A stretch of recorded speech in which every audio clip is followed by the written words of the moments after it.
Welcome to Kanchi excellent TNPSC பயிற்சி மையம் Krishnagiri. Friends, இன்னைக்கு நம்ம பார்க்கக்கூடிய டாபிக் என்ன அப்படின்னு சொல்லிட்டு பார்த்தீங்கன்னா வரலாற்று நிகழ்வுகள். ரைட்டா? அதாவது வந்து பார்த்தீங்கன்னா ஆகஸ்ட் 6, ஆகஸ்ட் 7, ஆகஸ்ட் 8 மற்றும் ஆகஸ்ட் 9 இந்த நாட்களில் நடைபெற்ற வரலாற்று நிகழ்வுகளை பற்றி தான் நம்ம பார்க்கலாம். சரிங்களா? ஸோ இதை நீங்கள் கரண்ட் அஃபேர்ஸாகவும் எடுத்துக்கிட்டாலும் சரி, இல்லை ஹிஸ்டாரிக்கல் ஃபேக்ட் அப்படின்னு எடுத்துக்கிட்டாலும் சரி, பட் எல்லாமே மிக மிக முக்கியமான நிகழ்வுகள் இந்த 4 தேதிகளை நடந்திருக்கும். சரிங்களா? ஸோ ஒன் பை ஒன் என்னென்னு சொல்லிட்டு நம்ம பார்க்கலாமா? ஆகஸ்ட் 6, 1945. ஸோ இன்னைக்கு வந்து பார்த்தீங்கன்னா என்ன டேட் அப்படின்னா ஹிரோஷிமா நாள், ஹிரோஷிமா டே.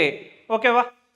ஸோ யூனோ வெரி வெல், அமெரிக்காவில் வந்து பார்த்தீங்கன்னா அமெரிக்கா வந்து பார்த்தீங்கன்னா வந்து 2ஆம் உலகப் போரை முடிவுக்கு கொண்டு வருவதற்காக ஜப்பானின் மீது வந்து பார்த்தீங்கன்னா 2 அணுகுண்டு வந்து பார்த்தீங்கன்னா எரிஞ்சிருப்பாங்க. ஒன்று வந்து பார்த்தீங்கன்னா ஹிரோஷிமா அண்ட் இன்னொன்று நாகசாக்கி. ரைட்டுங்களா? ஸோ அப்போ கிட்டத்தட்ட வந்து 3-4 லட்சத்துக்கு மேற்பட்ட உயிரிழப்புகள் வந்து அது ஏற்பட்டதை நம்ம பார்க்குறோம். ஓகேவா? ஸோ அப்போ வந்து பார்த்தீங்கன்னா ஹிரோஷிமா நகரத்தின் மீது வந்து பார்த்தீங்கன்னா லிட்டில் பாய் அப்படின்ற பாம் வந்து பார்த்தீங்கன்னா வந்து எரிஞ்சிருப்பாங்க. ஸோ அதனால வந்து பார்த்தீங்கன்னா அந்த ஆகஸ்ட் 6 தேதியை வந்து பார்த்தீங்கன்னா ஹிரோஷிமா டே அப்படின்னு சொல்லிட்டு சொல்றாங்க. அதுக்கு வந்து பார்த்தீங்கன்னா இன்னொரு பேரும் கூட கொடுக்குறாங்க, ஆன்டி நியூக்ளியர் டே அப்படின்னு கூட சொல்லுவாங்க. சரிங்களா? ஸோ ஆகஸ்ட் 6 ஹிரோஷிமா டே. ஓகேவா? ஸோ அந்த ஹைட்ரஜன் பாமோட பேர் வந்து பார்த்தீங்கன்னா ஓகேவா, ஸோ நியூக்ளியர் பாமோட நேம் வந்து பார்த்தீங்கன்னா லிட்டில் பாய் அப்படின்ற நேமு. ஓகேவா? ஸோ இன்னொரு பேர் வந்து alias called as anti nuclear day. ஓகேவா? ஸோ ஆகஸ்ட் 6 உடைய இம்பார்ட்டன்ட் இதுதான் ஃப்ரெண்ட்ஸ். ஓகேங்களா? சரி, அடுத்த டே பார்க்கலாமா? ஆகஸ்ட் 7, 1906. ஸோ சுதேசி மூவ்மெண்ட்னா எல்லாத்துக்குமே நல்லா தெரியும் இல்லைங்களா? So to avoiding the foreign goods. ஓகேவா? அந்நிய பொருட்களை புறக்கணிக்க வேண்டும் என்பதுதான் சுதேசி இயக்கத்தினுடைய நோக்கம் இல்லைங்களா? ஸோ அது வந்து பார்த்தீங்கன்னா வந்து இந்திய அளவில் வந்து பார்த்தீங்கன்னா வந்து இந்த சுதேசி இயக்கம் புகழ் பெற்றது. ஸோ சுதேசி இயக்கத்தினுடைய விளைவு வந்து பார்த்தீங்கன்னா காங்கிரஸ்ல, இந்திய தேசிய காங்கிரஸ்ல பிளவு ஏற்பட்டு, ரைட்டுங்களா, மிதவாதிகள் தீவிரவாதிகள் அப்படின்னு சொல்லிட்டு பிரிஞ்சாங்க அப்படின்ட்டு நம்ம பார்க்குறோம். ரைட்டுங்களா? ஸோ அப்படியாப்பட்ட முக்கியமான இந்த சுதேசி இயக்கம் கொல்கத்தா டவுன் ஹாலில் வந்து பார்த்தீங்கன்னா அதுக்கான அனௌன்ஸ்மெண்ட் வெளியே வருது. ரைட்டுங்களா? ஸோ ஆகஸ்ட் 7, 1906 சுதேசி இயக்கம் தொடங்கிய நாள். ஓகேங்களா? சரி, அடுத்த டேட் போலாமா? ஆகஸ்ட் 8, 1940. ஹிஸ்டரியில நம்ம ஐஎன்எம்ல படிப்போம் இல்லைங்களா, ஆகஸ்ட் சலுகை, ஆகஸ்ட் ஆஃபர் அப்படின்னு சொல்லிட்டு சொல்லுவோம் இல்லைங்களா? ஸோ 2ஆம் உலகப் போர் தொடங்கிடுச்சு. இந்த 2ஆம் உலகப் போர்ல வந்து பார்த்தீங்கன்னா வந்து இந்தியர்கள் நம்ம கலந்துக்கிறது இல்லை. ஓகேவா? ஸோ 1ஆம் உலகப் போர்ல வந்து பார்த்தீங்கன்னா இந்தியர்களை கலந்துக்கிறதுக்காக பல வழிமுறைகளை வந்து பிரிட்டிஷ் வந்து கையாளுவாங்க. அதில் முக்கியமான ஒன்று பார்த்தீங்கன்னா வந்து 1ஆம் உலகப் போருடைய முடிவுக்கு பிறகு இந்தியர்களுக்கு தன்னாட்சி அதிகாரம் படிப்படியாக வழங்கப்படும் அப்படின்னு சொல்லிட்டு அறிவிச்சதுனால அந்த 1ஆம் உலகப் போரில் இந்தியர்கள் பார்ட்டிசிபேட் பண்ணும்.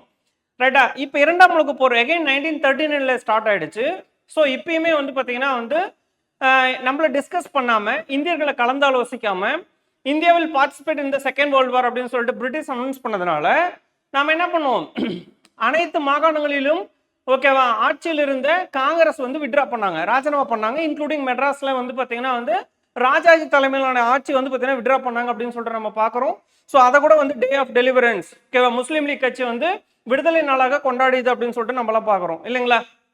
சரி, இப்போ இந்தியர்களை ஏதோ ஒரு சலுகை, ஏதோ ஒரு ஆஃபர், ஓகேவா, ஏதோ ஒன்று பண்ணி வந்து 2ஆம் உலகப் போரில் பார்ட்டிசிபேட் பண்ண வைக்கணும் அப்படின்றதுக்காக அவங்க கொடுக்கக்கூடியது தான் இந்த ஆகஸ்ட் சலுகை.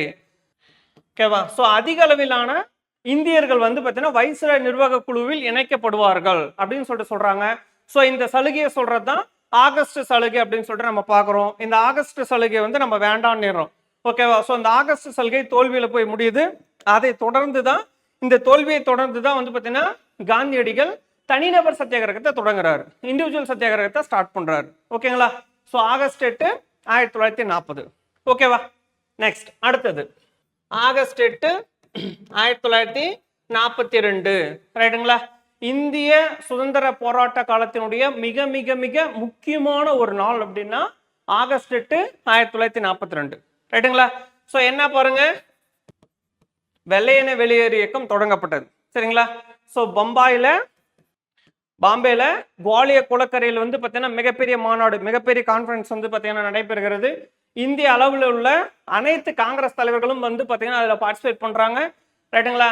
ஸோ இன்க்ளூடிங் காமராஜர், நீலம் சஞ்சீவி ரெட்டி, இவங்க எல்லாமே போய் பார்ட்டிசிபேட் பண்ணுறாங்க. ரைட்டுங்களா? ஸோ அங்கே வந்து பார்த்தீங்கன்னா வந்து வெள்ளையனே வெளியேறும், that means quit India movement வந்து பார்த்தீங்கன்னா அறிவிக்கிறாங்க.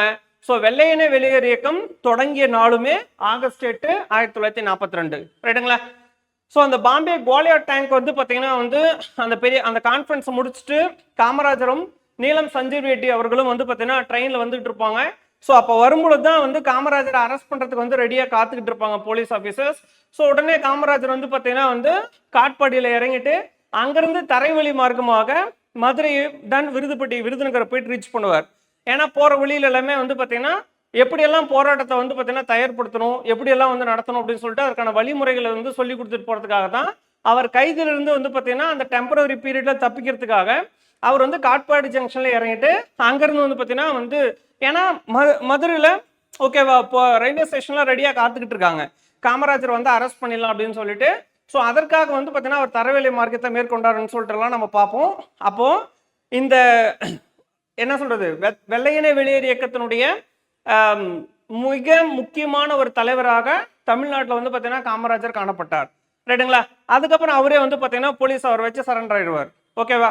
ஸோ அப்படியாப்பட்ட வெள்ளையனே வெளியேறு இயக்கம், ஸோ காந்தியுடைய கொள்கையான வந்து பார்த்தீங்கன்னா வந்து இந்த நான் வயலன்ஸ், ஓகேவா, வன்முறை கூடாது அப்படின்ற சம்பவம்லாம் வந்து இங்கே என்ன சொல்கிறது கட்டுப்படுத்த முடியலன்னு சொல்லலாம், ரைட்டுங்களா.